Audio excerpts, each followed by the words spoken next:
Hi guys, welcome back to my channel.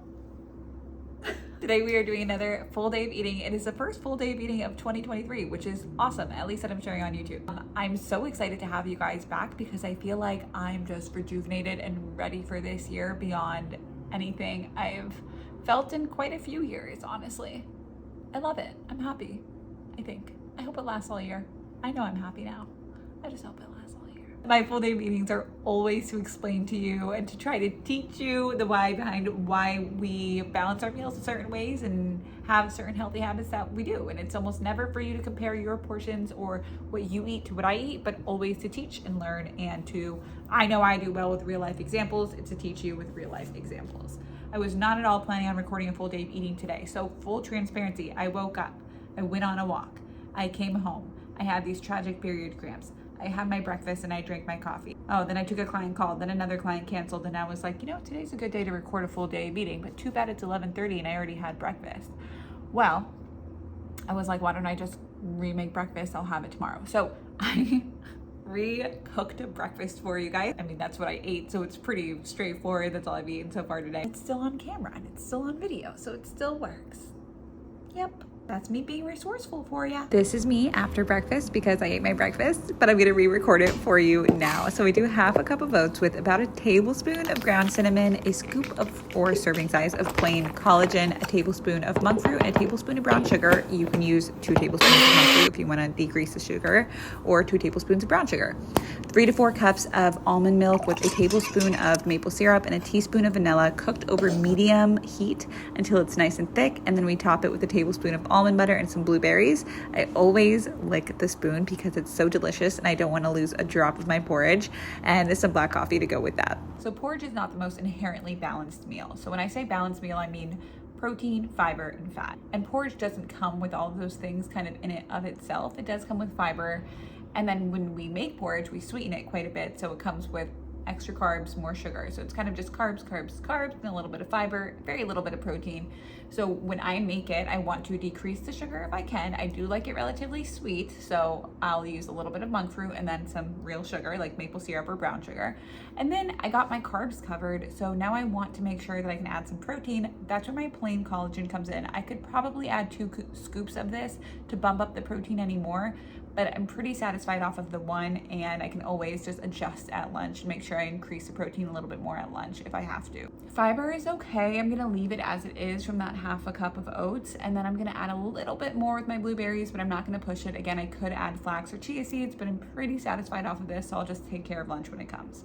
Fat does not really occur naturally in oatmeal. I think I get like maybe 1 gram or maybe not even. So I add in the almond butter on top. Now I could use something like chia seeds that would give me more fiber and healthy fats.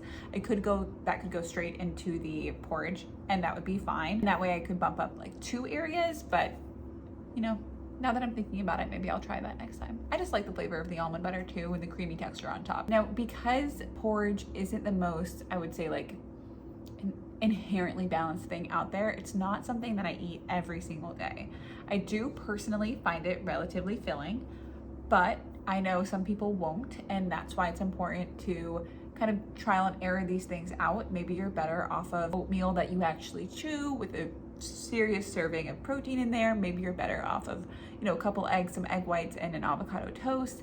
It's something I cycle in and out of. I'm on a day like today where I have my period and my cramps are really bad, and you know, I'm very tired on the first day of my period. It was definitely what I wanted.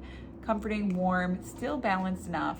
So just 2 things to take note of. Allow yourself to cycle and to have phases. But that's the why behind that. You can make anything balanced with just a little bit of effort, and that's what today's breakfast was. It's 12:30 almost now, and I think I am ready for lunch. So anyways, I'll take you with me there. So the meal that I have is beans a la vodka that I made earlier this week, but it has no vodka in it. But basically it's a veggie filled bean dish that's super good with like a tomato base, a little bit of heavy cream. I filled it with cauliflower to make it nice and high volume. The thing about it is because it's so high volume and it has so much cauliflower, it doesn't really have much protein. A little bit from the beans, but that's it. And then fat from the heavy cream. But it's actually not like the most calorie dense meal out there, the most satisfying on its own. So I put a lot of Greek yogurt on that to add some more protein. and then the sourdough on the side to add some more satisfying carbs with some peanut butter for some more protein and healthy fats, honey and sea salt on that just to make it taste good, and then these chips just because I was craving them, and I'm better off having some banana chips on my plate if I'm craving it than thinking about it all day. Could possibly be my worst full day of eating, recording yet, just in terms of like the styling of my meals, but I think this is just real life and really what it looks like for me to be on my period, tired, really not feeling my best, and definitely wanting more comforting, warm foods. I feel like I'm pretty always straightforward and super honest about what I want, but I don't think I've ever just recorded on a day like this where I really didn't wake up feeling great. So yeah, I'm sorry that there's like a big hole in my sourdough and that my meal doesn't look Instagram worthy, but whatever, it's real life today. Overall, I would say it's relatively balanced. I don't know if I would say it's the most weight loss friendly meal out there, but as long as it, stays within someone's calorie goals, then I do think it could work. I think everybody is better off leaning into the things that they want or need, like a piece of sourdough and a little bit of chips in a meal, even if that means it's 2 carbs versus 1, if that means you're not going to binge later. And I think that's the number one, or overeat later. And you can be more consistent, maintain eating balanced meals for a longer period of time. I think that's really key. So what I'm going to do is I'm going to try to eat this distraction free, just to make sure that I'm actually enjoying every bite and feeling my fullness. I think at lunch, that's the most important time for me to try to eat distraction free so I can feel my fullness, because I could probably keep going, especially when it's a higher carb meal like this one. After lunch and a little bit of work, I went straight to the gym and I did I'm using the Alive by Whitney app right now, and I did a workout there. Even though I am on my period and I'm lazy and I'm tired and I am not feeling 100%, the workout was already written for me. It's pretty much done for me. All I have to go do is physically do it. So I don't know, I didn't feel like I had a good enough excuse.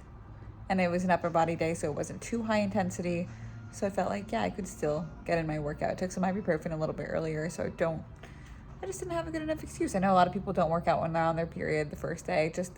My motto is listen to your body and do what's best, and I listened to mine and this felt fine. Upper body, I think, is always a little bit easier. My post-workout shake is about half a cup to a cup of berries, several handfuls of spinach, almond milk, egg whites, scoop of protein powder, scoop of collagen protein, a banana. That is it. I tripled up on the protein sources here. So I have a scoop of protein powder, I have a scoop of collagen, and I have egg whites. And that's because if you remember me saying that I had lower protein meals earlier, like my breakfast was a little bit lower protein, I'm gonna bump it up at some point, and this is a great place to just throw some in. It's also not excessive amounts, it's about 40 grams. The spinach, my motto is just keep on fluffing. You can't taste it, doesn't do anything, so I put quite a bit for some greens. The banana and the berries are my carbs, my color. The berries are gonna give me a little bit more fiber. Banana, mostly just carbs. And there's not many healthy fats in here. That's just because post-workout, carbs and protein are what matters most. And I'll take care of the healthy fats at my next meal. This will be filling, probably not my dinner. I'll probably have like another meal for at some point. That's my why behind my smoothie. It's also delicious. This is very good. Oh, last note on this, side note. I am hungry for it. I am not, oh my God, the house is so messy in the camera.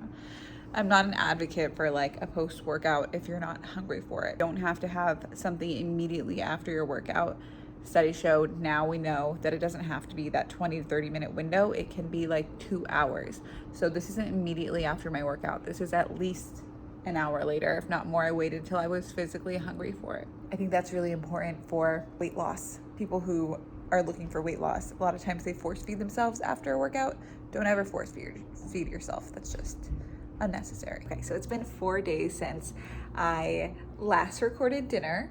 Okay, and I remember exactly what I ate because I wrote it down after dinner. And the reason that I didn't record it right after dinner is because I was tired. I was over recording. I was on my phone all day that day. So I didn't record it in real time, but I wrote it down so that I could record it for you after. So I had dinner, and then afterwards I had a snack or dessert. Now I really wanted to make this a balanced snack. I remember that really, really clearly because I was actually hungry. Like, it wasn't just like I wanted something sweet to cap my sweet tooth. I was hungry, and I wanted to eat something real before bed. So I went for some dates, and those are also a very high fiber food, and I am prone to constipation, so making sure that my fiber is up is really important for me. So I went for that, and then I believe I did that with some nut butter, which was also just to bring the satisfaction up, the calories up again, just a little bit. I'm not trying to like overeat calories or anything like that, but I just want to be conscious, make sure that there are enough in my day. And because my movement is up so far this year, following a more structured workout program, getting in more steps this year, I definitely want to make sure I'm also fueling properly. So that was my nighttime snack: cottage cheese, dates, a little bit of peanut butter, and it was delicious. It was actually really good. When I'm thinking of building a snack, especially if it's an after dinner snack, I like to consider what I want versus what I need. So what I wanted was probably the dates and something sweet, but what I needed was something satisfying and that was actually going to fill my stomach. So the cottage cheese wasn't necessarily what I was dying to have, but it was a good complement to what I wanted. It was a good complement of what I needed to what I wanted, if that makes sense. Anyways, that is everything for my full day of eating while I was on my period and not feeling my best. And I hope that gives you a good perspective of how to build balance when you're thinking about what you want versus what you need, when you're not feeling 100%, when maybe you're craving a little bit more carbs than you are protein, a little bit more fun food than you are veggies. I hope that puts everything into like a decent perspective for you, to not be perfect, but to be good enough some days, right? I hope it also shows you that more than anything, what's important on your day-to-day and building and becoming the healthy person you want to be is your overall habits and behaviors day-to-day, and how you talk to yourself and your actions that you do every day. It's not always a reflection of, it's almost never a reflection of the number on the scale. That doesn't determine who you are, but it's what you get up and actually do every single day. And then the hope is that if you can be consistent enough with those positive actions, habits, and behaviors, you will become the person you want to be over time. If you have any questions, leave them in a comment below. Don't forget to like and subscribe and to share this out with someone that it might help, if it helps anybody. And that's it. I'll see you guys in the next one. Bye.